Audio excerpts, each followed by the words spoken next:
Aloha and welcome to a workout I affectionately like to call the booty blast. So this workout is going to target your butt, your glutes primarily. You're also going to feel it in your legs, and to kind of balance it out so that it's not exclusively one body part and you can give yourself a little bit of rest from certain exercises, we're throwing some core exercises in here as well. So core, lower body is what you can expect from this workout. There will be a tiny bit of upper body involvement to support one of the core exercises, but for the most part, this workout is all about targeting your butt. So if that's something that you've always been looking for, you feel you need to add to your routine or your program, here it is right here. So some things you need for this workout. It should take you 30 to 40 minutes. It's a tough workout, so it may take you more depending on how many breaks you need. So just keep that in mind. You'll need a towel or a mat for some groundwork.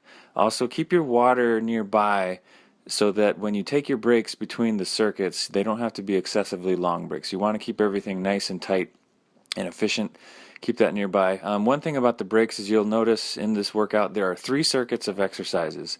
So I want you to perform each circuit all the way through before taking a break, and then you can take a little break between the circuits.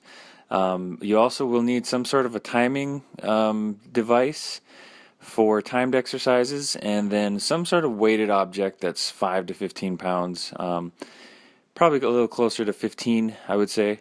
And it doesn't have to be an actual weight. It could be anything with weight, anything with some sort of mass or to it, okay? So I'm going to describe the exercises as we go. You can do them along with me or just watch and then do them later. But here we go. Okay, so we are going to start off with the single leg squat and reach. So this is kind of an interesting but tricky exercise, but really good for the glutes. What you're doing is a single leg squat. You're standing as if you're going to do a squat, but you keep one foot off the ground. In addition to that, you're reaching across your body, towards your opposite foot. And the foot that is off the ground, you want to keep your toes in line, meaning don't put your foot behind you or in front of you as you reach down and perform the squat. What this is going to do is put a lot of emphasis on the gluteus medius as well as the gluteus maximus, 2 very, very important muscles, not only for strength and shape, aesthetics, but also for function, just hip stability and health, and that affects a whole lot of other things too. So 12 reps to each side. Try to keep your foot off the ground the whole time. Do one leg at a time and then switch to the other side and do 12 more. Try to keep your back straight. Reach over, use your hand, put your hand on your hip for stability and just balance, and try to just work on that. Take your time on that. Then you're going to get your timer that we talked about that you'll need earlier and get into a lateral plank on your forearm. Make sure your arm is directly underneath your shoulders and your body, not out away, kind of under your head. You want it supporting your body weight, and the other arm should be pointing straight up at the ceiling or the sky. Open your chest, keep your body in a nice straight line. You can see that a little bit better right here in the opposite view. Everything should be in a line from your head all the way down to your feet. There's also a line between running between your 2 arms, straight up and down vertically. Okay, so 30 seconds. You're just going to do one side of that for now, and then you're going to move to what's called the lateral half lunge. So you're taking a step straight out to the side with your toe pointed straight ahead. Keep that in mind. And instead of stepping all the way back to the middle, you step up just enough to bring that foot off the ground, and then you let your weight back down onto the foot again and perform the next repetition. You can see that better here. You're sinking down low, pushing off the butt. The toe alignment is really important because that puts all the emphasis on the outer aspect of your butt. Keeping your back straight is important too. Here's the other side. I kind of lost my balance there. Make sure you stay balanced and do 15 reps again to each side.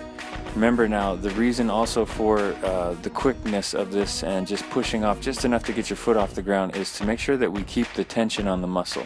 Stepping all the way to the middle, there's going to be a little bit more of a lag between reps, so just make sure that you step off of that foot just enough to get the foot off the ground. Okay, now we're going back to the other side to do the other lateral plank on the left side or right side, doesn't matter which one you do first. Same thing, make sure everything is aligned. The key, I feel, to begin with is getting that supporting elbow and arm underneath your body. You can see here mine is a little bit further away. It's under my head a little bit, so I could probably stand and bring that arm under me a little bit more. Here's the other view again, showing you the alignment. Your body is a nice straight cylinder all the way down from your head to your feet, and your arms are in line vertically as well. Okay, then the last exercise of the circuit is going to be the squat, cross, touch, and hop. So you're squatting, but you're also turning your shoulders and reaching across your body and touching the opposite foot. As you come up, you do a powerful squat into a little hop or a jump to bring your feet to the middle and then back down to the other side. It's 12 reps to each side now, not 12 total. Make sure you count each side. Keep your back straight, sit your butt down. Again, this is the booty blast, so we're focusing on that. And all these exercises, I want you to really mentally focus on what your butt is doing and try to recruit those muscles the most. Okay, if you need a break, take it now, 1 to 2 minutes, and then either repeat this circuit. I want you to try to do all the circuits 3 times or continue to the next. So you can either repeat it now or work through the whole thing, okay? 3 times. Sprinter lunge is next. So your back is straight, you're reaching down. It's like you're in a sprinter's starting block. And all of the work should be done by the front leg, the supporting leg. That back leg is just being placed behind you as sort of a balancing rudder. You're just touching your toe to the ground. You're not pushing off of it at all. Let your abdomen kind of fall down towards your front leg, your thigh, the top of your thigh. Just feel it there, and then push off. 12 reps. We're doing 12 reps to one leg, and then switch to the other side and do the other leg. Again, try to keep your back straight, your head up, and really focus your thoughts and your attention to what your gluteus maximus is doing. Try to also keep your knee and foot in line as you reach down. Don't let it deviate to the middle, which is probably the most common thing that a lot of people do, or to the outside. And just really stay balanced here. This one involves some balance as well. From here, we're going to kind of add some oomph, if you will, to this in the reverse lunge jump. Just one leg at a time. You reach back and you do 10 reps. Swing that knee through, kind of use your arms to stay balanced and help you get up, and just some explosion to get off the ground. Plank leg swing. Okay, you're in a plank position and you're swinging your leg out straight as far as you can to each side, keeping your hips nice and steady and your body in a straight plank position the whole time. We're doing this for 10 repetitions each side. You're going to feel your core really working to support that position, but you'll also feel your arms and shoulders working obviously to support your body weight in the upper half. Here you can see the other view. What you want to do is kind of tap your toe as far forward as you can. This is really good for working on hip mobility as well. And we're doing 10 repetitions to each side. Try to keep those hips as still as possible. No movement there. Really use your core to fire and stabilize those hips. Okay, we're going to do the other side now to the reverse lunge jump, left side or right side, doesn't matter. 10 reps. Stay balanced. This one really burns. It really gets you out of breath, but do your best on this. And for 10 reps, okay? Explosion is the name of the game right there. All right, now another break if you need it. Repeat the circuit 3 times or continue the next and repeat them all later. But here comes our third and last circuit. All right, curtsy lunge. Some of you may have done these before. It's a reverse lunge, stepping backwards, but you're also stepping out and around the front leg out to the side, okay? Again, this one also targets not only the gluteus maximus, but the gluteus medius and minimus, some of the smaller gluteal muscles that are important for functional hip stability and just overall health. 12 reps to each side, and on this one we're going to alternate one side to the other, obviously.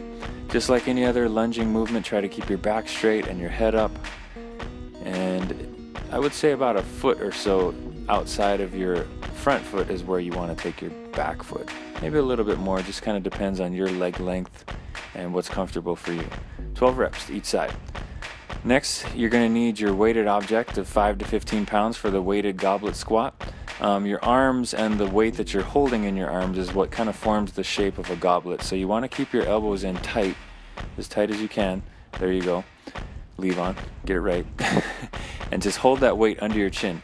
Your knees are kind of going outward in line with your toes, which are also pointed outward during this, and you want to sit nice and low and really focus on a squeezing towards the midline of your body with your butt muscles, okay? 15 reps, keep your head up, keep your back straight, just like anything. And then the next exercise for the core is going to be the Accordion Ab Crunch. Accordion because you're moving in and out kind of like the way an accordion compresses. So your arms are straight out over your head, your feet are out, and you bring your knees in, not past vertical. See how my legs are vertical and no closer to my chest? That's really important, so that you have to make your upper body come forward and your arms reach towards your ankles, which you're trying to touch. Okay, really try to touch those feet or ankles, heels maybe, and get all the way up there into that compressed position. 15 reps on this one. Also, try not to let your feet touch the ground. The other thing with the arms is there's a tendency for most people to want to swing forward. Try not to do that. Try to keep your arms parallel to the ground. Last exercise is the sumo squat jump. Feet are nice and wide. You're squatting down and touching the ground with your hands every time. And as you jump up in the air, use your arms to swing upward, but also try to keep your feet the same width as they were when they were on the ground. Again, here you can see the back is straight, your butt is coming low, sitting straight down, and you're explosive. Okay, so that's the booty blast workout. Again, try to perform all the exercises 3 times if you can, whether that's performing the whole workout all the way through and then repeating it 3 times, or each circuit 3 times and then moving on to the next circuit 3 times, and so on and so forth. Either way, do your best and let me know how this goes. Thanks guys, aloha.